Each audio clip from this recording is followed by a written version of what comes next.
Thanks very much. Welcome, everybody. Thank you for coming tonight. I was given strict instructions that even if you have a burning question that I'm not supposed to answer it, that we should wait till the end. If you think you're going to forget your question, you're in the right lecture.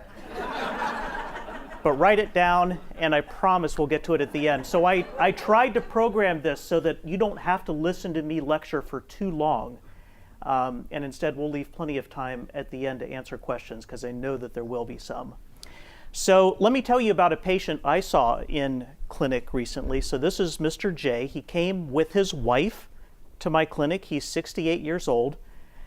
And he doesn't think that there's a whole lot of problems. Sure, I'm getting a little bit more forgetful, but so is everybody else. And his wife said, no, Dr. Kirshner, this is actually becoming a problem. He asks me the same question over and again, as if he just can't remember the answer to it. And each time he asks the question, it's like it's a whole new experience for him.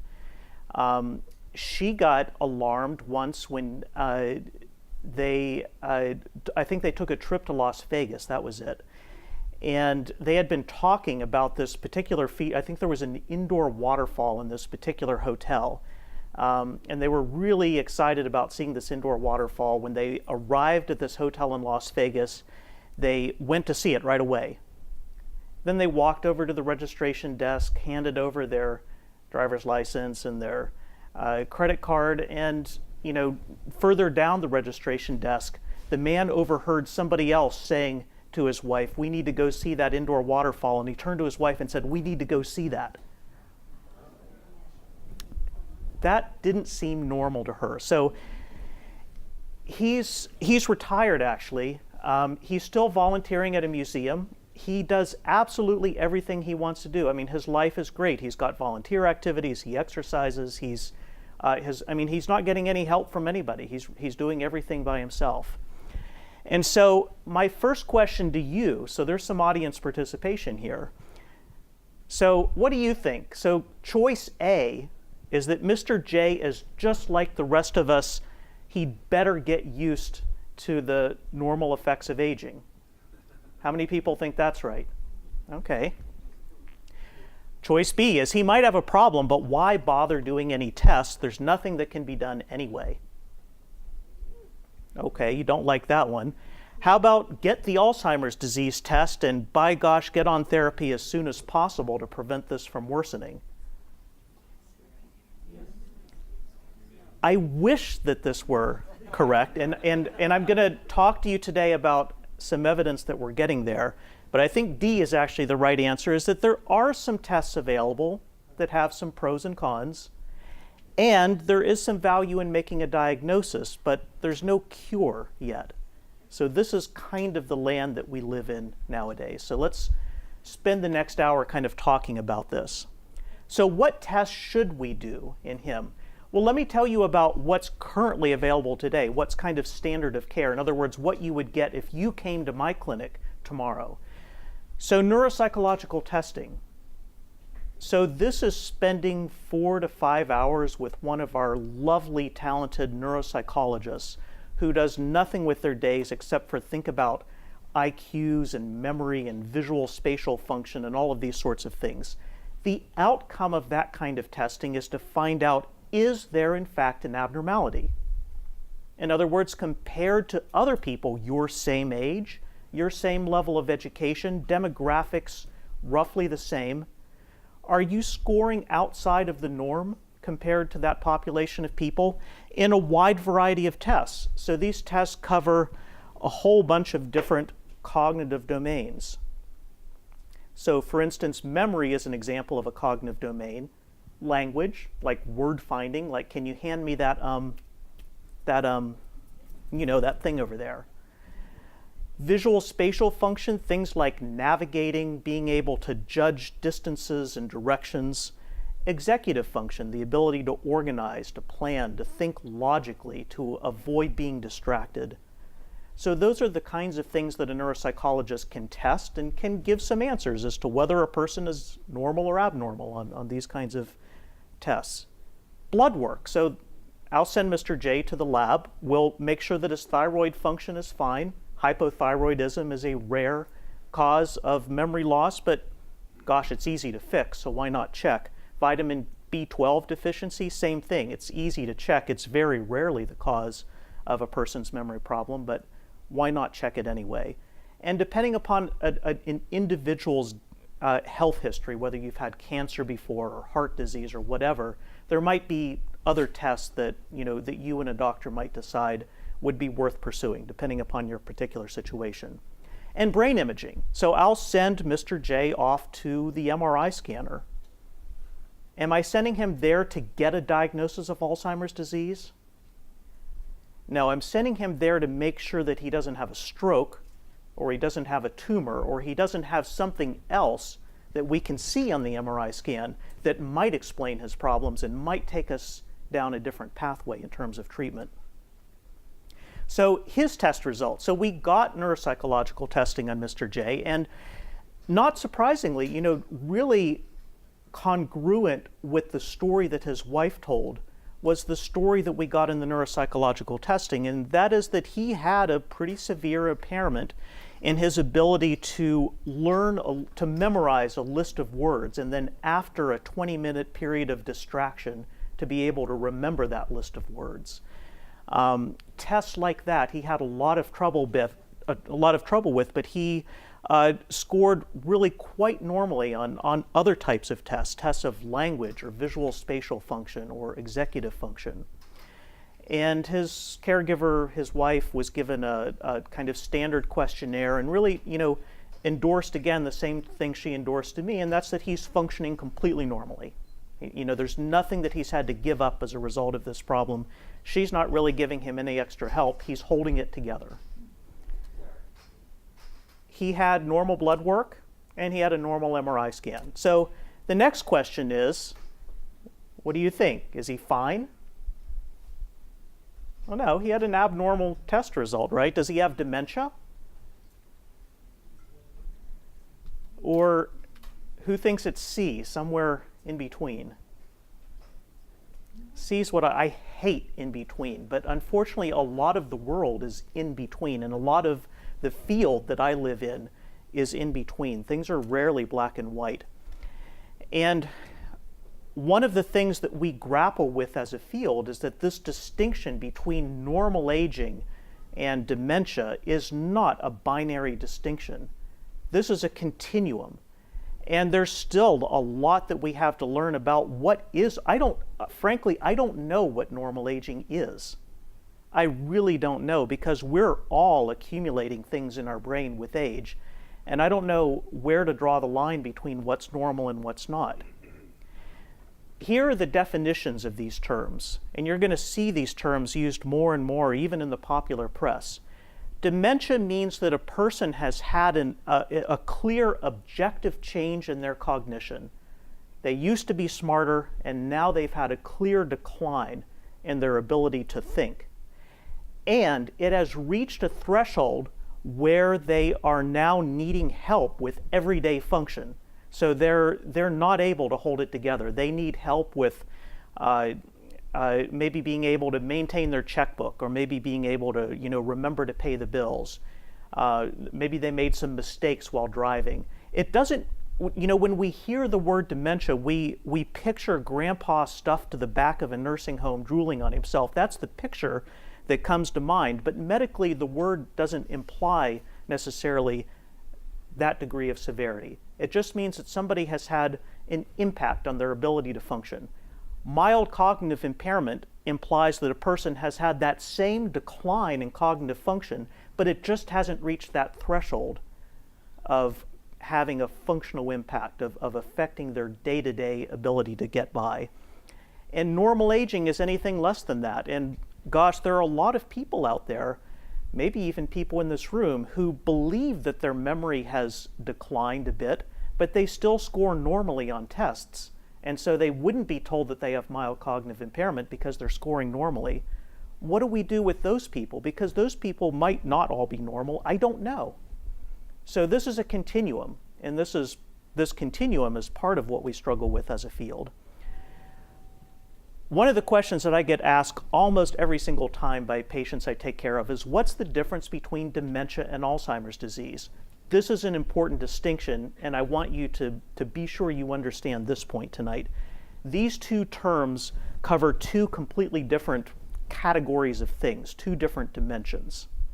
Okay, so I talked a bit about what dementia is. Dementia denotes the severity of somebody's cognitive symptoms.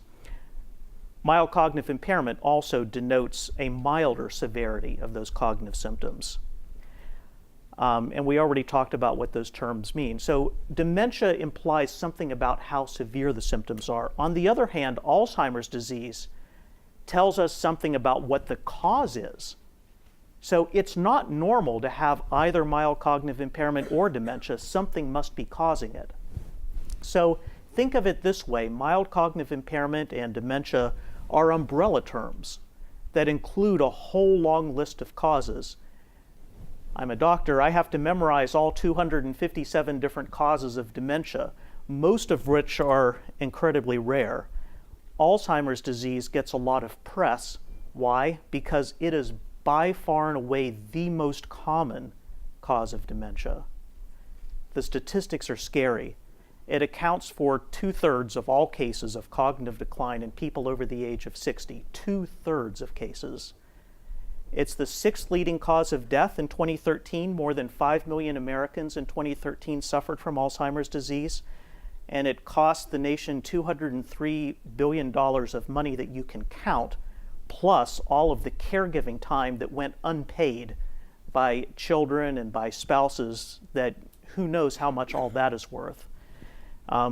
It's an immense disease, and despite that, our government funds Alzheimer's disease at something like 1/10 of what it funds other illnesses like AIDS, very important disease, cardiovascular disease, cancer, all get much more money from our federal government than Alzheimer's disease.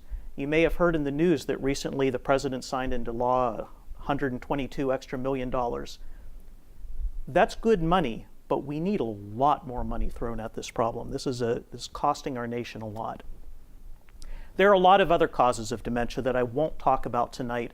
They include strokes, Parkinson's disease, and an associated disease called Lewy body dementia, frontotemporal dementia. Many, many other things can cause dementia, but let's focus tonight on the most common cause.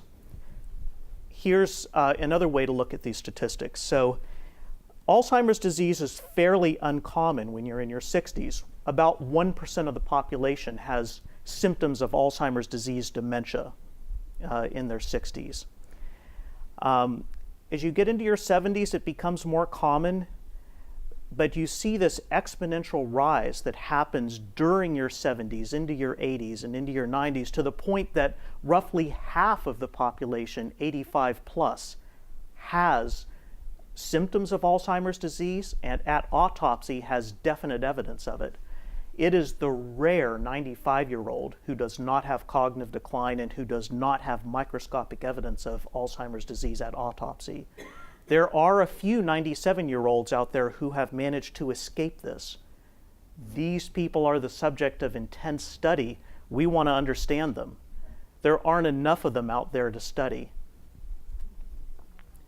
What are the risk factors? Well, as you can guess based on that last graph, age is by far and away the most important risk factor. By leaps and bounds, it accounts for most of the variance, most of the incidence of Alzheimer's disease.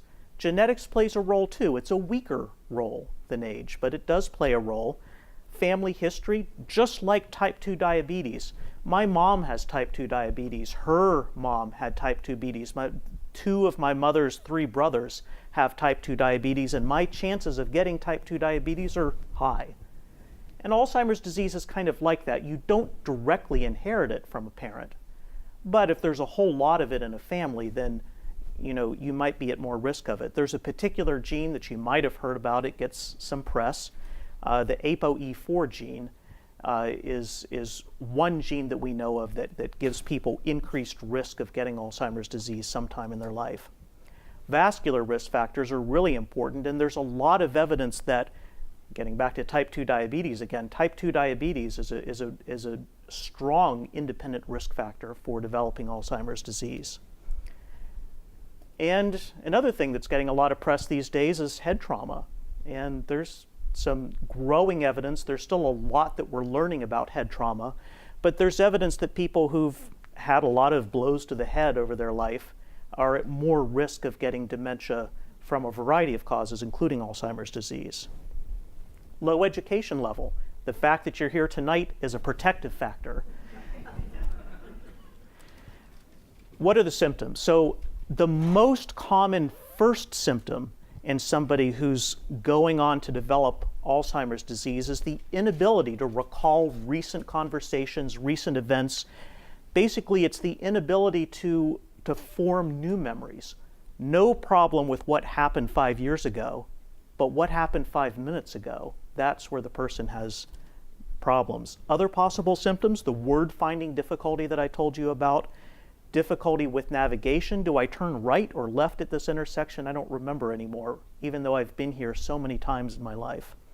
Difficulty with organization and problem solving, and often sometimes what family members will talk about is a withdrawal from usual activities, just not showing an interest in things that they used to be passionate about. There's a lot of other things that can cause that, but it's a symptom that can be associated. Most importantly, so that you all don't worry too much about yourselves, these symptoms need to clearly be worsening over time in order to capture my attention and to make me worry about the patient. Somebody who comes to me and says, hey doc, I've had word finding difficulty the last 30 years. I don't find that interesting. That's not a disease. That's just that person. If it were Alzheimer's disease, that person would be dead by now. It doesn't linger over 30 years like that. So how do I diagnose Alzheimer's disease? So I'm sitting in clinic talking to Mr. J. We talk about his test results, and I'm expected to give him a diagnosis. Well, how do I do that? Well, I make the diagnosis based on the right pattern of symptoms in the right kind of person. In other words, he's the right age and right risk factors or whatever. And there's no other reasonable cause. The MRI scan didn't show a stroke. His blood work didn't show any thyroid hormone problems. It's a diagnosis of exclusion. That is, I've excluded other things that could be wrong, and what we're left with are the things that we can't test for. And Alzheimer's disease is something that, I noted this is the old days that we can't test for, and traditionally this is how a diagnosis of Alzheimer's disease has been made. In life, this is only ever a suspicion. And the doctor who tells you you definitely don't have Alzheimer's disease or you definitely do have Alzheimer's disease is lying to you, because nobody knows that. In fact, the only way you can know that is to do an autopsy, and I have yet to have a patient volunteer for an autopsy the day of their appointment. I always offer it, but the problem with this old way of thinking about Alzheimer's disease, the old way of diagnosing it, is that it's both insensitive and nonspecific. Insensitive, meaning that I miss cases. I end up telling people that they're, I think you're doing all right, I think you're pretty normal, but some of the people that I say that to might actually have the disease. And it's nonspecific, meaning that people in whom I'm suspicious of Alzheimer's disease may actually have something else. So it's not a great diagnostic system, what we currently have. But what we're moving towards, and what I want to talk to you about, is a world of biomarkers. What is a biomarker? A biomarker, well, the definition of a biomarker is something that you can easily measure, like a blood test or a brain scan of some sort, that is a proxy or indicates the presence of something that's harder to measure, like a diagnosis of Alzheimer's disease. One example of this, who in this room has never had their LDL cholesterol checked? We all have. LDL, having high or low LDL, is not a human disease, okay? Having high LDL, having low LDL, there is no human disease associated with that specific blood value. Rather, you're getting your LDL cholesterol checked because it's a biomarker of your risk for having a heart attack, right? Because that's what your doctor is really trying to treat when he checks your cholesterol, is your risk for getting a blockage in an artery. So that's an example of a biomarker. We need something like that in Alzheimer's disease, some kind of test that tells us the likelihood that somebody has Alzheimer's disease in their brain or not. This is what the autopsy would look like if a patient would volunteer for it. So you see two things in the brain. You see something called plaques. Plaques are an accumulation of a protein called the beta amyloid protein. And the second thing that a neuropathologist has to see in the brain of somebody who suffered from a cognitive decline is a tangle. A tangle is a separate thing. It's a collection of a completely different protein called tau. The neuropathologist needs to see both plaques and tangles in the brain of somebody who's suffered from a cognitive decline in order to say this is definitely Alzheimer's disease. Okay, so this is the definition of Alzheimer's disease right here. It's the presence of these findings in the brain at autopsy. How can we go about getting this same information but not wait until autopsy? So this is what we've been trying to solve.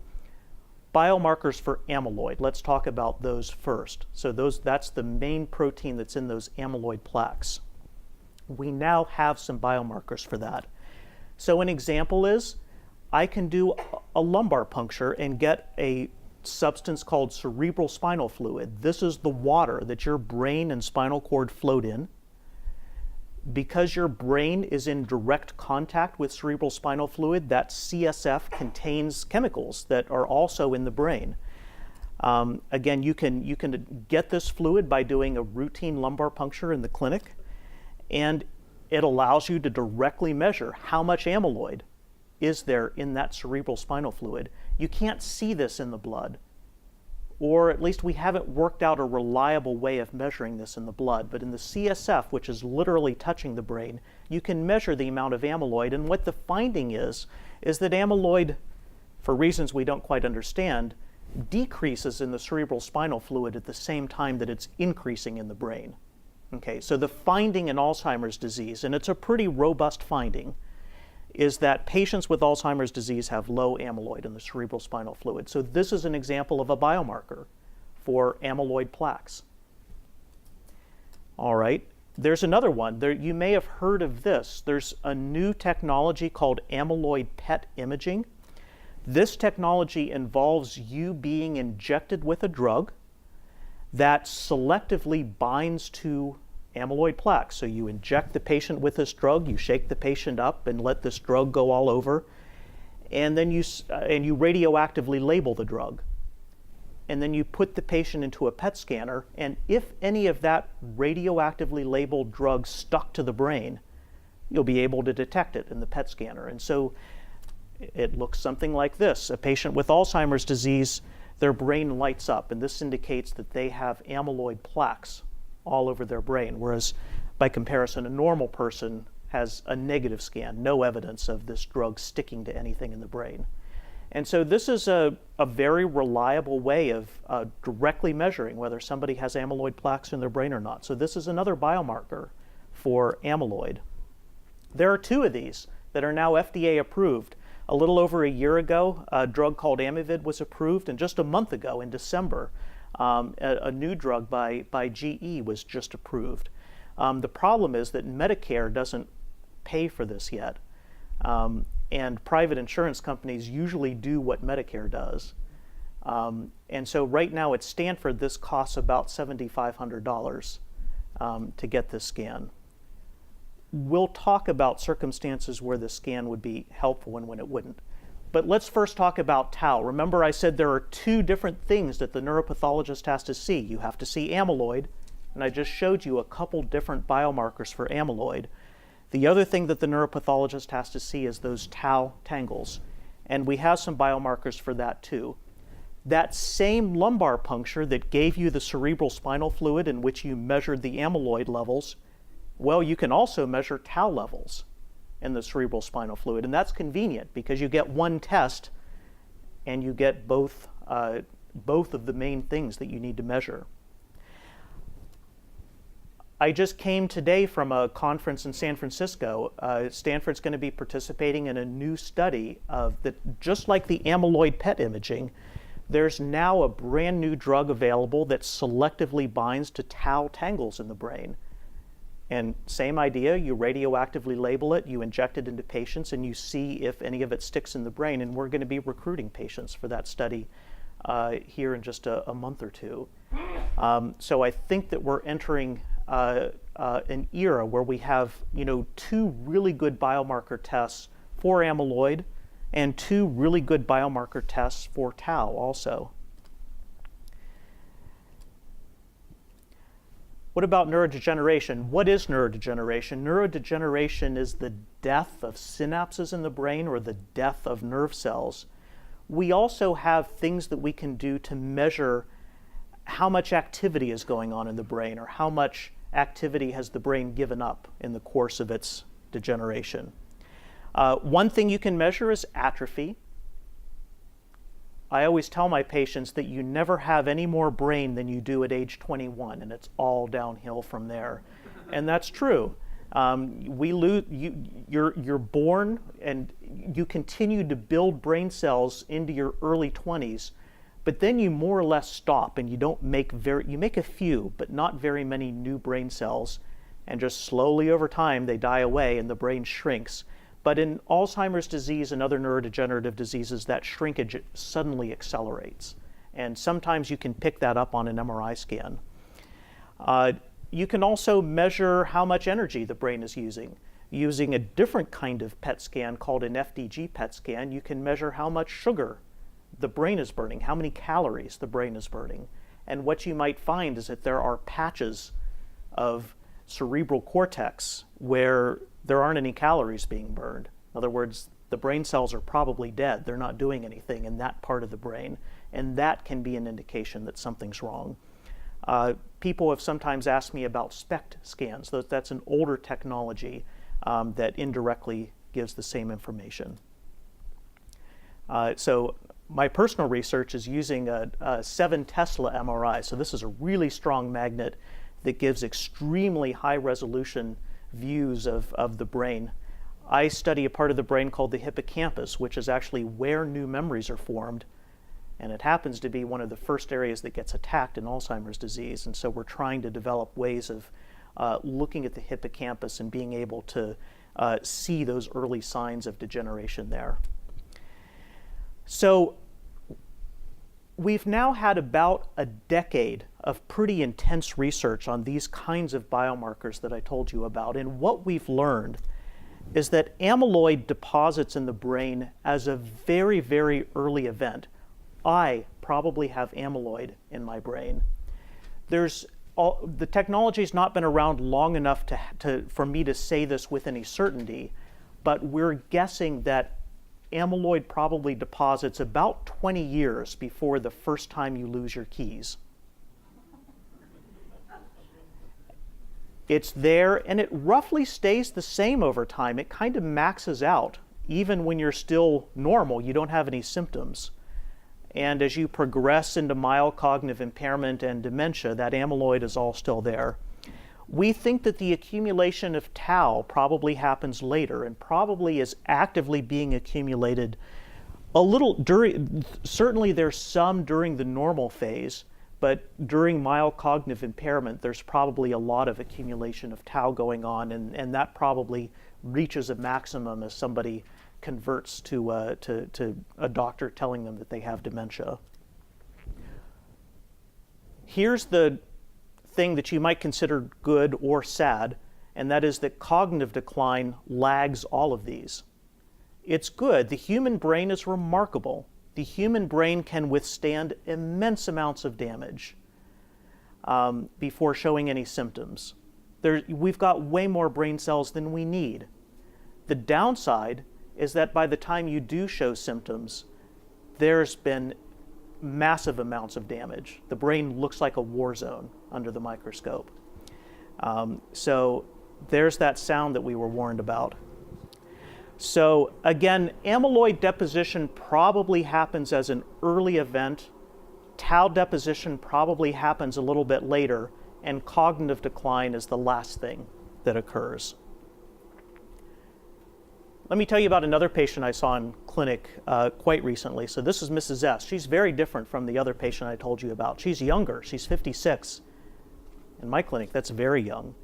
And she has had 3 years of progressive loss of language function. She really can't think of the names of anything to the point that now her language is sort of a broken string of verbs and pronouns, but specific nouns, specific words for things, she's constantly at a loss. This has clearly gotten in the way of her ability to function. What disease is this? Her memory's fine. Her visual spatial function is fine. Her problem-solving abilities are fine. She just has this one problem with language. This is unusual, but I encounter patients like this in my clinic. This is somebody in whom a biomarker test would be helpful because there are diseases like frontotemporal dementia that happen in 56-year-olds and can actually affect language function like this. And a biomarker test would allow me to tell her with reasonable certainty that she has Alzheimer's disease or doesn't have Alzheimer's disease. And I think that that's useful information, and she actually felt that that was useful enough information that she was willing to undergo a lumbar puncture to get that biomarker evidence. Knowing what disease she had was important to her. How do we treat Alzheimer's disease? Okay, so let's talk. So we've talked a bit about how our diagnosis of the disease is evolving over time. Let's talk about what can we do about it, because that's really the most important bit. So the current state of the art is pretty crappy. We have a total of 4 drugs that are FDA approved for Alzheimer's disease. None of them works very well. 3 of them all belong to the same family, Aricept, Exelon, and Razidine. All boost the level of a chemical in the brain called acetylcholine. These drugs make us a little bit more alert, a little bit more focused, kind of indirectly helps our memory a little bit. But it doesn't cure or change anything about, it doesn't cure the disease or change anything about the future. There's another drug that's kind of in a family by itself called Namenda that has similar effects on the brain. If you think about, there are 2 broad categories of drugs out there. So if the natural course of events is that over time your memory is going to decline, as the disease gradually gets worse, a symptomatic drug, so a drug that just treats symptoms, would be expected to cause a curve like this. So it's going to, while you're on the drug, you're going to operate at a slightly higher level. But do you notice what I've done here? The slope of the decline is exactly the same. In other words, the change over time is the same. This drug has not stopped the person from getting worse as time goes on. All of the drugs that are currently FDA approved fall in this category. They're all just symptomatic treatments. They do not change the underlying course of the disease. What we need is one of these, a disease-modifying drug that actually changes the slope of that curve and actually halts the disease, or at least slows it down to the point that time can go by and the speed at which symptoms worsen will slow down, will be abated.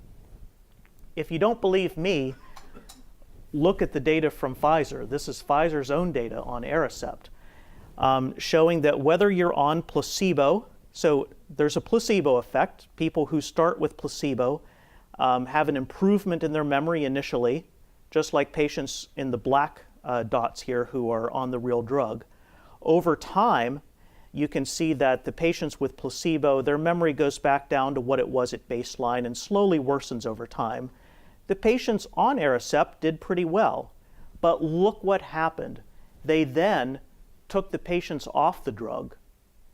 If this drug were disease modifying, you would expect that benefit to last. But instead what happens is those patients drop right back down to where they would have been had they never had the drug anyway. So that's proof that this is a symptomatic treatment drug It's not changing anything about the underlying disease course. We do have a disease-modifying therapy, and that's exercise. You've heard your doctor preach to you about this probably. If you haven't, you should switch doctors. This is, literally, there is a mountain of medical literature, reams upon reams of papers written about the benefits of exercise for a wide variety of health concerns, but including memory. It is still the most biologically potent thing that a person can do that we know of to keep your memory stable over time. It prevents dementia in people who are currently normal, and in people who already have cognitive decline, it can slow the rate of decline. A sedentary lifestyle, by contrast, is a risk factor for dementia and for a more rapid decline. Mental stimulation is also important.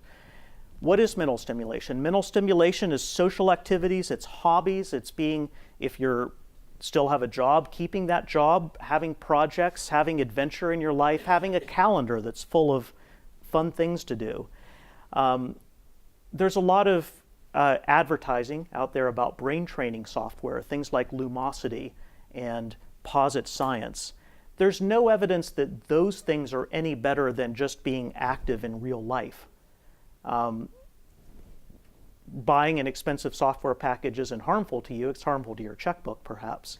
But there's no evidence that it's any better than just having an overall cognitively stimulating lifestyle. Everybody always asks me, what about vitamins, herbs, and other supplements? Well, some we know are ineffective. Ginkgo biloba has now been proven in multiple studies to do absolutely zilch. Okay, we know that. Some might be harmful. Vitamin E, for instance, despite a recent study that was just published in JAMA and got a little bit of press, at most it has a very weak benefit, but unfortunately there have been multiple studies that show that high levels of vitamin E raise the risk of stroke, brain hemorrhage, and heart attack, and death from all causes. It's a small risk, but it's a reproducible risk in multiple studies, and so doctors are no longer recommending that people take super high doses of vitamin E. Hormone replacement therapy in women is a risky endeavor. I wouldn't do it. But for most supplements out there, we just don't know because they haven't been subjected to rigorous study. Axona, I don't know if you've heard about this, they advertise a lot. Curcumin, the spice from India, it contains turmeric. There's a lot of hope in that. Non-steroidal anti-inflammatory drugs like ibuprofen, there's some push that those might be of benefit. The truth is that we don't know yet. We don't have scientific evidence that weighs one way or the other. What else should we be targeting with our therapies? Well, let's go back to the basics of Alzheimer's disease, plaques and tangles. There's been a lot of work, a lot of attention paid to amyloid deposition because it's such an early thing that happens in Alzheimer's disease. Why not attack that? Maybe the amyloid is at the beginning of a long cascade of events, and if you can arrest it at that beginning stage, maybe you could fix the disease. So there's been a lot of attempts to do this. There's been a big push behind something called immunotherapy. In other words, wouldn't it be nice to commandeer the immune system to go into the brain, identify amyloid as being a foreign substance, attack it, and clean it out of the brain? So this has been tried with two approaches. You can use a vaccine in order to trick your body into thinking that amyloid is a foreign substance, and then it goes in the brain and cleans it out. Or you can actually engineer antibodies and inject them into people. There's been another approach you can take, so those things, a vaccine is an injection, getting antibodies infused to you requires, it's an IV drug. What about a pill? Well, there have been some pills developed that block some of the enzymes that create amyloid in the first place. They have fancy names like gamma secretase inhibitors. These were very exciting until they proved to be toxic, and those are no longer in clinical development. In a couple of months, we're going to be starting a phase 3 trial here at Stanford of a beta secretase inhibitor that has shown some promise in phase 1 and phase 2 studies. It's supposed to block the production of amyloid, and if you block the rate of production, then it should eventually clear out the amyloid from the brain. So the data that we have a lot of data actually on that immunotherapy approach that I told you about before, the vaccines and the IV injections of antibodies. And I don't know if you read the newspapers a couple summers ago, but there's this big announcement of all these, huge, eagerly anticipated Alzheimer's disease trials that failed. That was the headline, was Alzheimer's disease drug fails. And that was this. It looked like this anti-amyloid approach didn't seem to work. Now, all the patients who were recruited into those studies had Alzheimer's disease. They had dementia.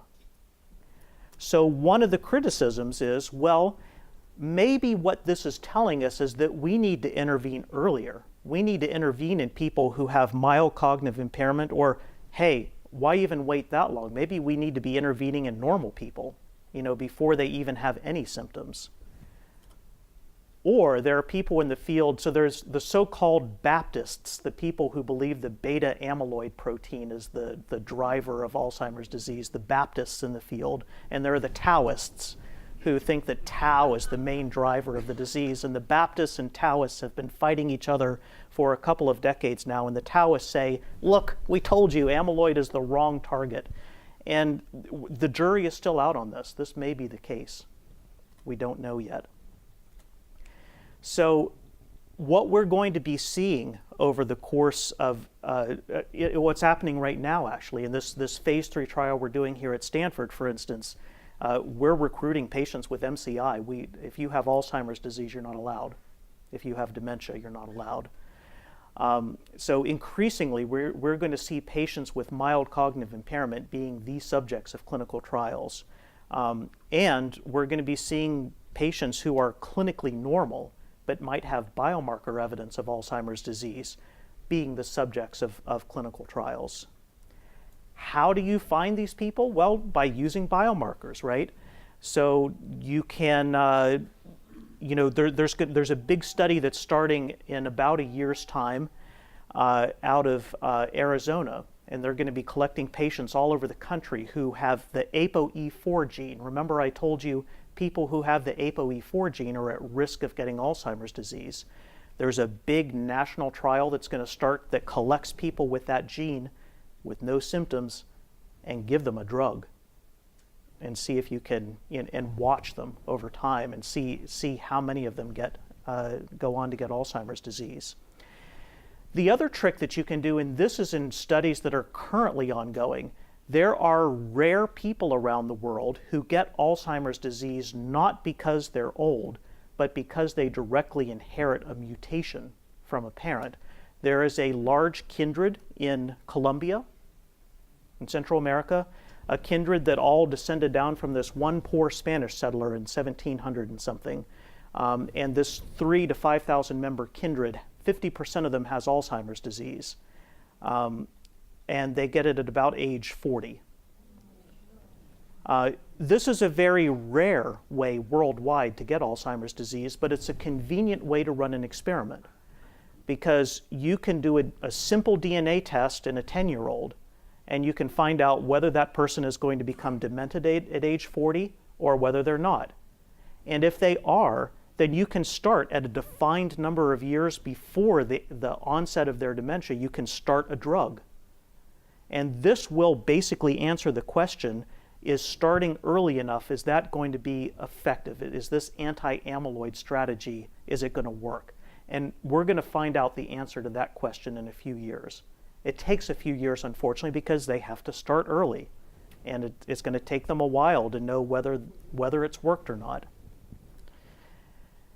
So what about other targets? Maybe we should be targeting the tau, because remember that's the other neuropathology. Maybe amyloid isn't the right target. Maybe we need to target tau. My hunch is that just like cancer, so you know how in cancer doctors give you several drugs simultaneously. In HIV, the same thing. You get 3 anti-HIV drugs all simultaneous. My hunch is that someday in the future, we're going to see combination therapy for Alzheimer's disease, that you need to attack the amyloid and you need to attack the tau, and you need drugs to attack the cognitive symptoms as well. And my hunch is that in the future, we're going to have this kind of combination approach to treating Alzheimer's disease. And so maybe in a few years, this Mr. J who came to my clinic, maybe he would come to me, we would get an amyloid PET scan and find out that in fact his brain is absolutely jam-packed with amyloid plaques. Maybe we would get a tau PET scan and find out that he's just starting to develop clear evidence of tau pathology. And then I start him on anti-amyloid and anti-tau therapy, and 10 years later, he's doing pretty well. That's my hope for the future. We're not there yet, but that's the direction that I hope the field is going. So let's pause there and take any questions you have. Thanks. I think you had your hand up first. You're talking to me? Yes. I was just curious that hormone replacement therapy is risky, you said. Is Avista a hormone replacement drug, do you know? So, What was the question? so I'll repeat the question. The question was, I had mentioned that hormone replacement therapy is risky, and the question was, is Evista hormone replacement therapy? No, it's a little bit different. You should talk to your doctor to get more detailed answers to that. There was a big study called the Women's Health Initiative that studied tens of thousands of women on or off hormone replacement therapy. And unfortunately, women on hormone replacement therapy, especially in later years, had a higher risk of heart disease, higher risk of breast cancer, and a higher risk of dementia. It's not a huge risk, but it's a non-zero risk. It certainly doesn't help women. So that's why I say that it's risky. Yes, sir. Yeah, about 15 years ago, there was talk about a lymphocyte proliferation test, and it seemed as though the company that was developing it got acquired by somebody else, and then it got dropped. Yeah, it kind of fizzled. Was it because the idea was no good, or was it because it didn't fit the marketing plans of the company that acquired the company that was developing the test? And is it something that is a sad loss because it didn't fit somebody's business plan? So the question was, a number of years ago, there was a lymphocyte proliferation test that was touted as being a possible diagnostic test for Alzheimer's disease, and it did sort of fizzle. And I think the science, I'm not actually privy to the details of when they were purchased, what data did they have. I don't know those details, but my hunch is that the science wasn't as robust as initially suspected. Yes? I noticed on your patients, you put the handedness first. What's the significance of handedness? The question was, why do neurologists obsess about handedness? We have to obsess about something, and the human brain is very unusual. As far as we know, we are the only species to have an asymmetric brain with a dominant and a non-dominant hemisphere. We're the only species to be right-handed or left-handed. Why does this change things for me? Because when I'm interviewing a patient and hearing about their symptoms, I need to know the basic landscape of their brain. I need to know where language sits in their brain. I need to know where visual spatial function sits in their brain. Because when in a portion of patients, yes. More often it's actually bilaterally. It's less asymmetric in left-handers. Is there a significance as far as various types of dementia in right-handed or left-handed people? Its significance is that when a patient tells me about a combination of symptoms, I'm actively thinking during the interview about specific parts of the brain, and I'm making a mental checklist of this part of the brain is affected, that part of the brain is affected, and knowing the left or right, I need to know that in order to make that mental checklist. That's how I use it. Yes? How can one get tested for the APOE4 gene, and how So how can you get tested for the ApoE4 gene, and how much does it cost? Well, before 23andMe was asked by the FDA to cease and desist, you could get it for $100. Well, nobody knows because it's not an FDA-approved laboratory. So I do not advise normal, healthy people to go out and get their ApoE genotypes checked. Why? Because let's say you have an ApoE4 allele. It doesn't mean that you're going to get Alzheimer's disease. It's more likely to cause you to be upset, worried. I'm already upset and worried. I have both sides of my family have Alzheimer's. And the other thing is that it doesn't, at least today, on January 23rd, 2014, it doesn't change what I do with you as a doctor. It's not that I therefore pull out of my back pocket a drug that's going to help you. I think I can In- handle it. I mean, a lot of people just like to know. Yeah. You don't advise this? We don't order it as a medical test in healthy, normal people.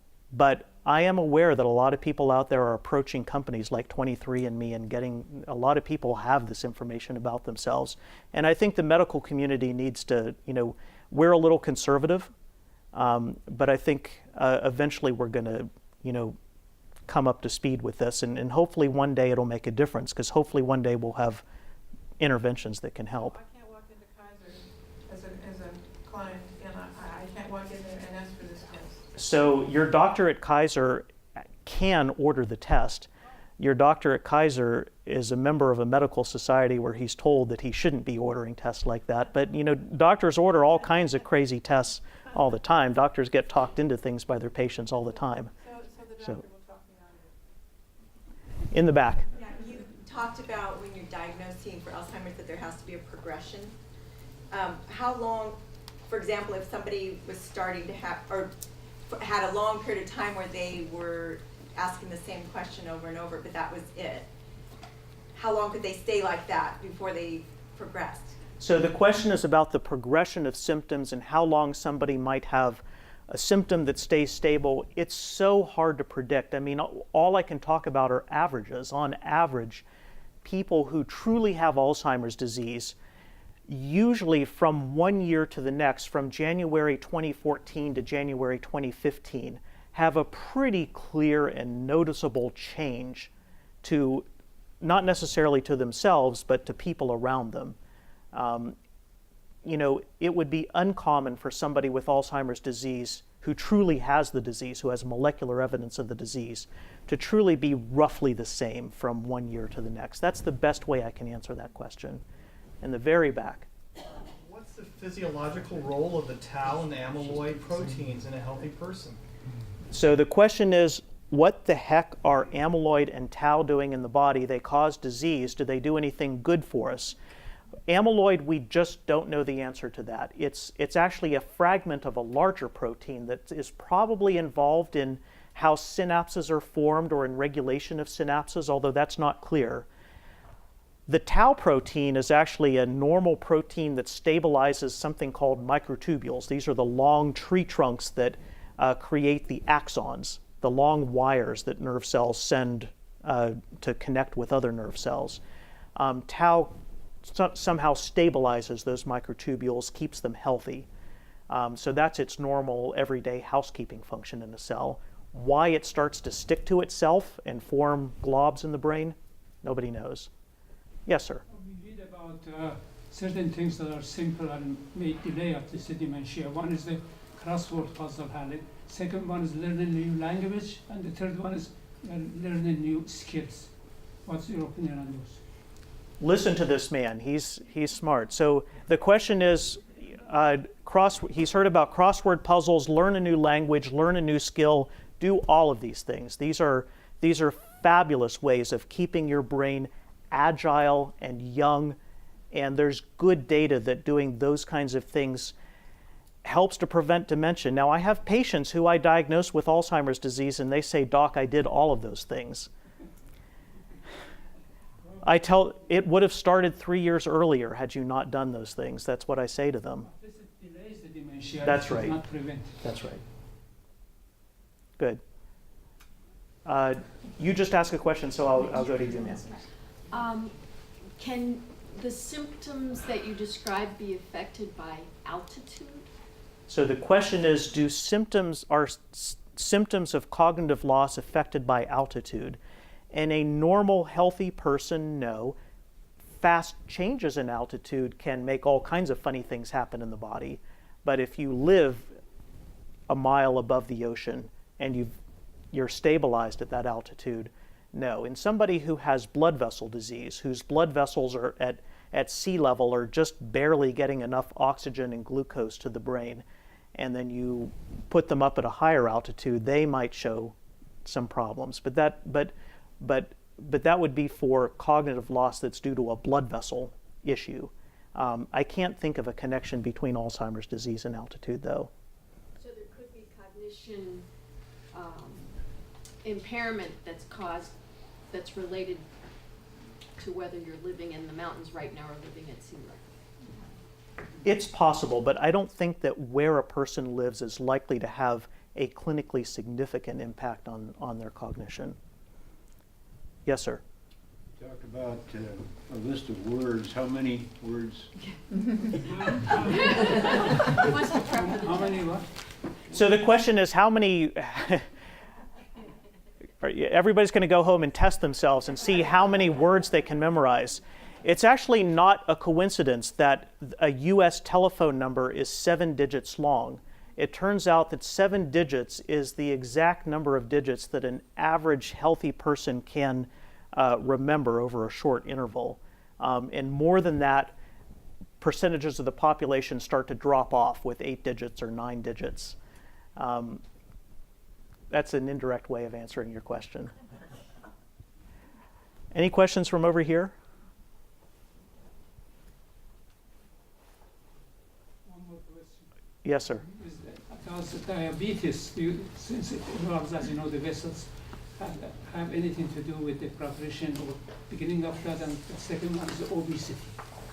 So the question had to do with diabetes and obesity as risk factors for Alzheimer's disease. And the answer is that diabetes, in addition to being a risk factor for blood vessel disease like stroke, seems to independently be a risk factor for Alzheimer's disease.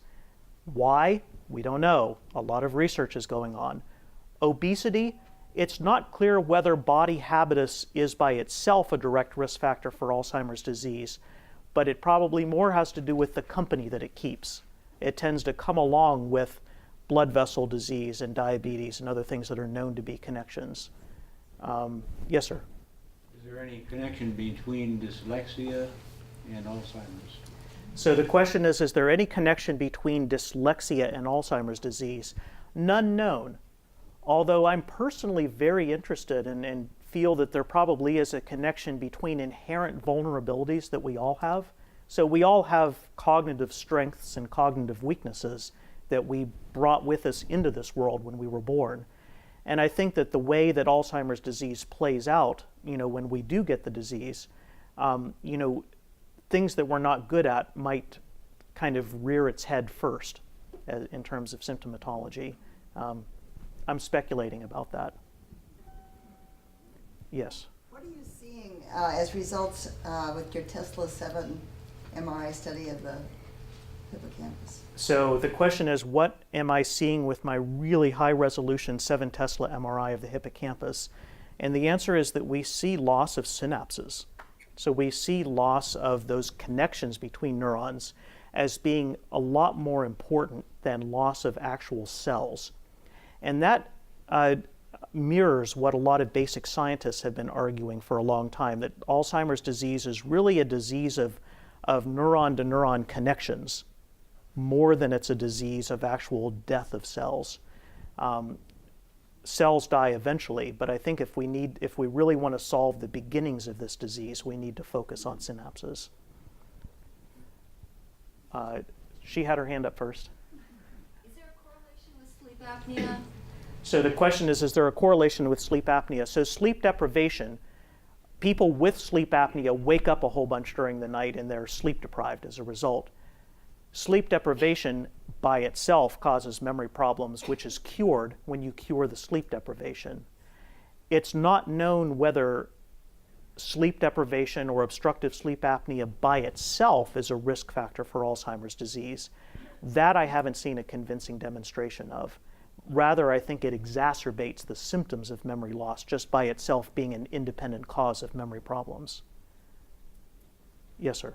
Is there good communication between researchers that are working on a cure for Alzheimer's, so that if you're supporting philanthropically Stanford, I know UC is working very hard on it, they have a commitment in 10 years they're going to do it, and I'm sure that every major medical center does the same thing. Is there any coordination so that if you really want to be in the Epilepsy Society, I'm sorry, I'm already showing signs. The Alzheimer's Association, will tell you you can contribute to them, but theirs is mostly, I think, to advertise as opposed to doing research. I don't know, but is there a coordinated effort anywhere where all these researchers around the country, and there's got to be, well, you know better than I, how many of them working on a solution? Do they coordinate their findings in any way? So the question is, how good is the coordination amongst far-flung researchers in terms of... They're all coming to a point. Yeah, so the answer is that there's a lot of coordination, that we all attend conferences, we all read each other's papers, we all mostly know who each other is. There are a lot of people studying Alzheimer's disease out there. In science in general, there has to be a balance between sort of the Bell Labs model of, a whole bunch of people all focused around an engineered problem versus having a lot of laboratories out there that are thinking of going in different directions and trying new and risky things. And I think that the field has a nice balance between those two, but we certainly do coordinate at national meetings and through other ways that scientists... None that I know of. Yeah, you talked about this being a disease of the synapses, and there's been a lot of talk recently about neuroplasticity and the ability of the brain to figure out new ways to deal with things.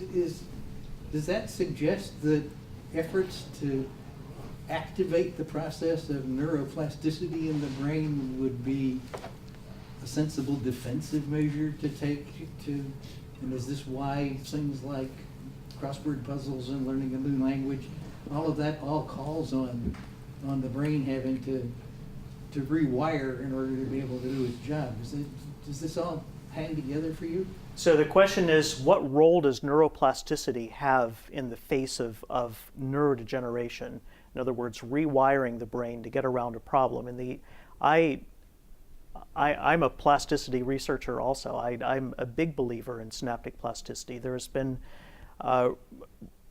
this concept of cognitive reserve. Cognitive reserve, that's something that you guys are doing tonight. You're building cognitive reserve by being educated. We're all building cognitive reserve by going to school for a long time, by having active, intellectually stimulating careers and so forth.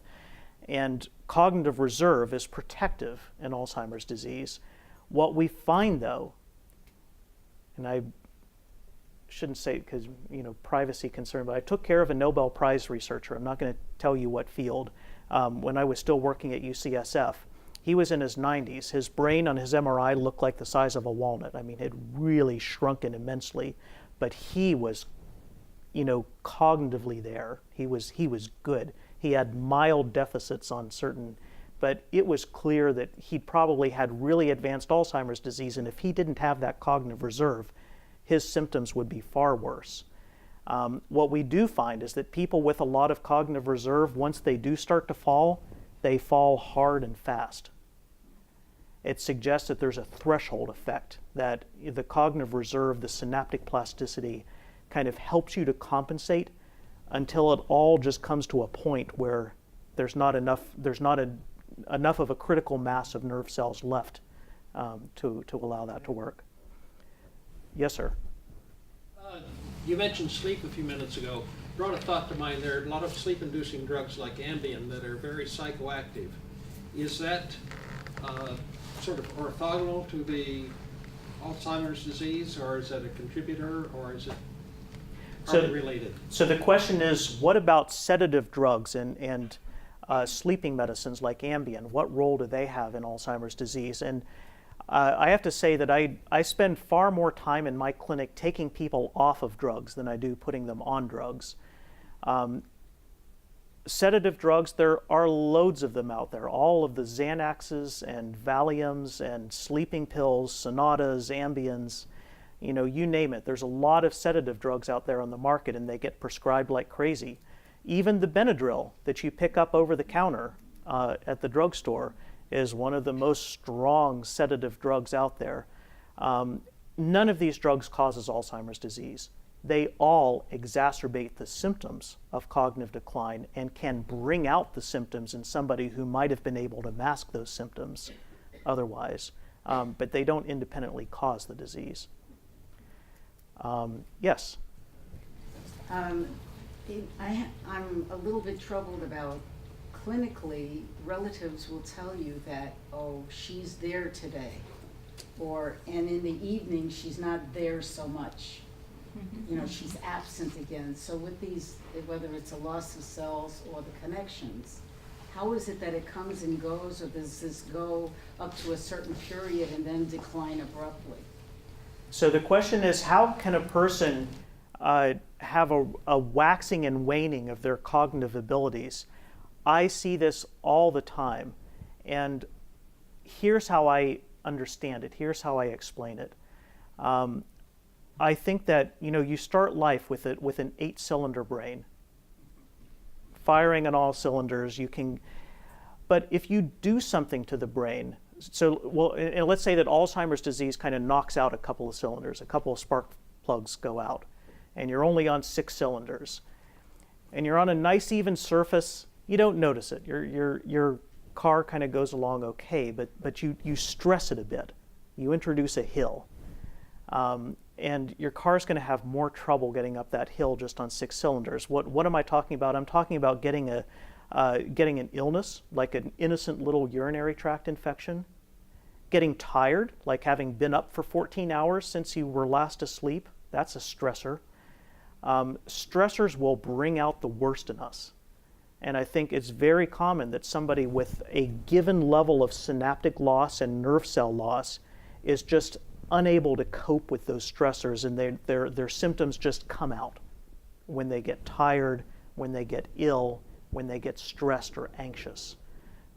Surgeries, patients come into the hospital all the time, and Dad was a little bit forgetful, but then he went in and went under general anesthesia, and he was crazy for 5 days in the hospital, hallucinating, and it's just his 8-cylinder brain wasn't all there, and he just couldn't cope with that stress of being sick and having all that anesthesia.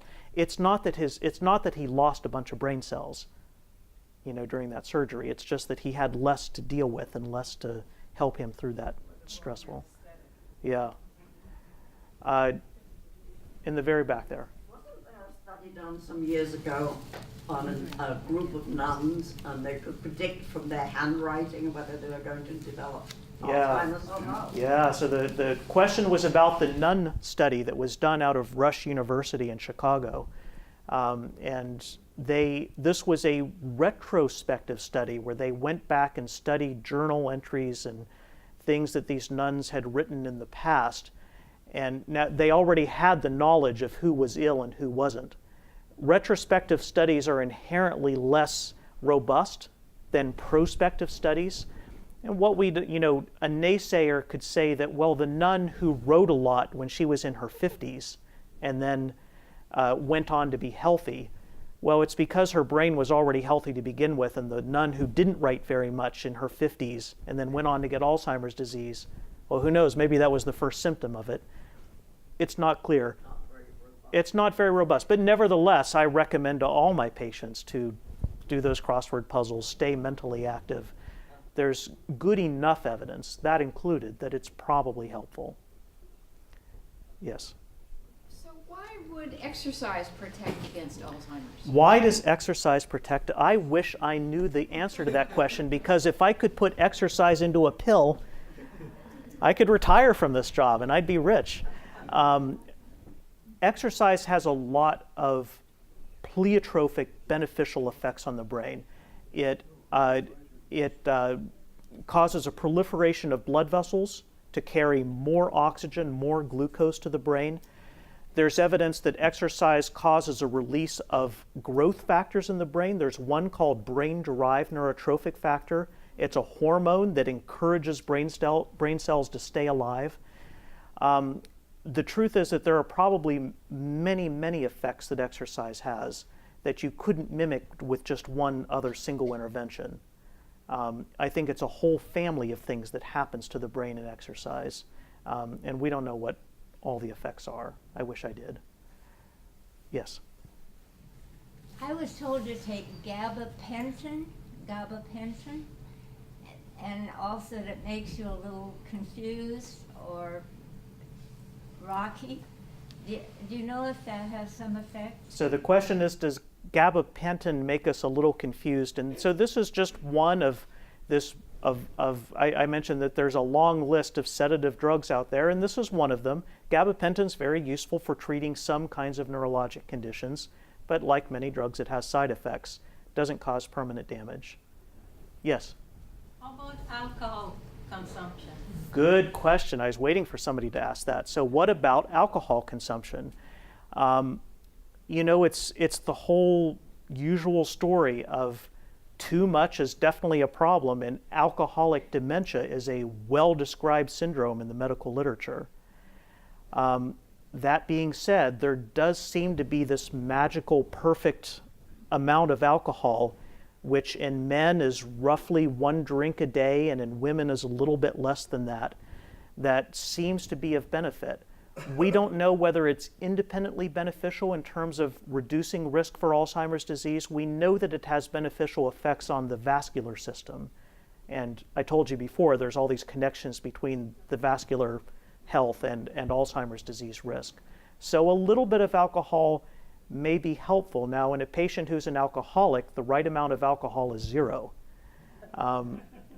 And in any other patient, I think the right amount of alcohol is really hard to predict. Yes? The health of the brain seems to be related to really active events that you can do physically, you know, whether it's constructing this or developing a new language and that. But what about passive things like reading? I know that in the sense that maybe you're learning a whole new subject, maybe that would help. But is reading active enough? So the question is, reading good enough to keep your brain active? We don't know. I think it's good for you. I think that the healthiest lifestyle has a mixture of things.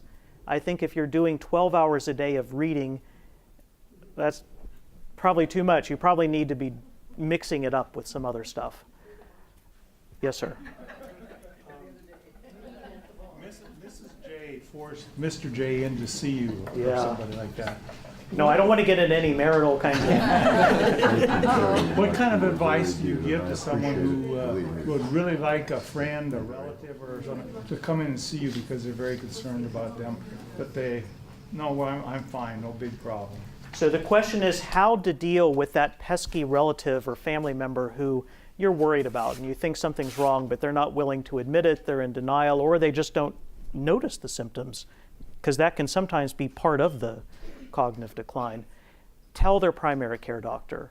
The primary care doctor is not allowed to call you and give you any information about the patient out of privacy concerns, but nothing bars you from calling the primary care doctor and saying, hey, I'm worried about this patient, can you please refer them to a specialist? Chances are the primary care doctor has noticed some things too along the way and might be a little bit worried. Yes, sir. The section of the brain you showed was flat. What about the three-dimensional picture of tau and angles? Okay. We're in a library. There's a book right here. So the question is, in 3 dimensions, where does tau show up in the brain? Yeah, so it is particular. Plaques tend to show up in the back, mostly in the back half of the brain, but there's some areas of the frontal lobes. The tangles tend to show up in a place called the hippocampus and the medial temporal lobe, and eventually spread around the back part of the brain. Alzheimer's disease is interesting. It's not actually a disease of the entire brain. It's fairly particular, although as the disease worsens, it gradually kind of spreads all around.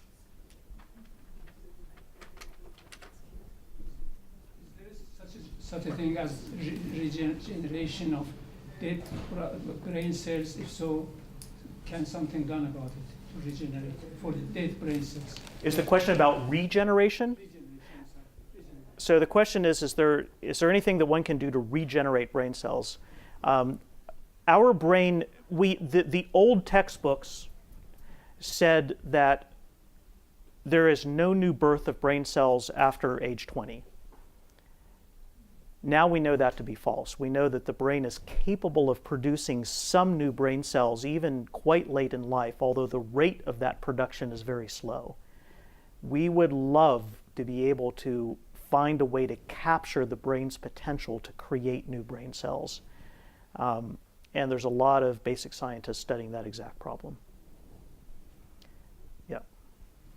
I'm just trying to sort out how close we are, or can we say that now people can get a diagnosis, a pretty clear diagnosis. It used to be, as you described, you couldn't really say anything before autopsy. Now we have tests for biomarkers. So can most people who have even beginning symptoms get a pretty clear answer on whether they're getting Alzheimer's? So the question is, how good are these biomarkers, and can people get a pretty certain indication even with mild symptoms if they have Alzheimer's disease or not? And the answer is it depends on your age. I didn't tell you the scariest fact. The scariest fact is that if I were to take 100 absolutely healthy 70-year-olds and subject them to the biomarker test that I just told you about 30 of them, 30% of them would look like they have Alzheimer's disease. These biomarkers, so some people in the field think that that's a false positive. Some people in the field think those people are actually on the pathway, they're on their way. We don't know how long it's going to take. The truth is these technologies haven't been around long enough. The oldest technology has been around for about a decade, and that's not long enough. So we don't know yet whether that, what that means for an individual. So I don't know if that answers your question, but we're still learning about what these biomarker tests mean, when they become positive, how predictive they are of future change. So we're getting there. Yeah. So if one's worried about a relative and reasonably sure they have MCI, and the relative doesn't want to go to get tested, what's the advantage to the relative, given that it sounds like the best you can do is buy them back a year or two? So the question is, why bother going to see a doctor if you have mild cognitive impairment? Because there's not much we can do anyway. It depends. So I think that a lot of family members and sometimes patients appreciate knowing just the knowledge of what's actually going on, putting a name on what might be happening to them, helping them, therefore, to plan for the future, to have reasonable expectations about what might happen, to get onto the therapies, as weak as they are. Nevertheless, there are therapies that do help. Getting people onto those therapies, they stand more to benefit earlier in the illness. And yes, and for people who are so inclined, getting involved in research studies. But I can see the argument, some people would never be caught dead in a research study. They've never planned for tomorrow their whole life, and they're sure as heck not going to start now. I can see the argument for some people that it doesn't make sense, but I'm biased, I'm in the field. I think that early detection, being real with ourselves, getting a diagnosis, I think that there is benefit in that. Yes, sir. I think you used the term time to recall earlier in the discussion. Can you put some time Limits on that? So the question is, how much memory loss is enough to be worrisome? How much time? So there's no exact answer to your question. I mean, the hippocampus is that part of the brain that gets attacked first in Alzheimer's disease. The hippocampus gets engaged at, I don't know, around 60 or 120 seconds after you've learned information. If the hippocampus isn't working and you get distracted during that critical 60 to 120 second period, then you'll forget it. We know this from patients like HM, this gentleman who in the 1950s had his hippocampus scooped out by a neurosurgeon, and he was locked in a psychiatric facility where he was studied by Barbara Milner for years and years and years, and she's the one who really described what the hippocampus does. She introduced herself to him every day for decades, and you could hold a conversation with him, and he could, if you keep him on the subject, he could, from one sentence to the next, his working memory was fine. But if you switch topics, or if you turned your back and walked out of the room, counted to 10, and then turned back and walked in, you had to start all over again. I think I'm getting the hand wave that we need to wrap things up.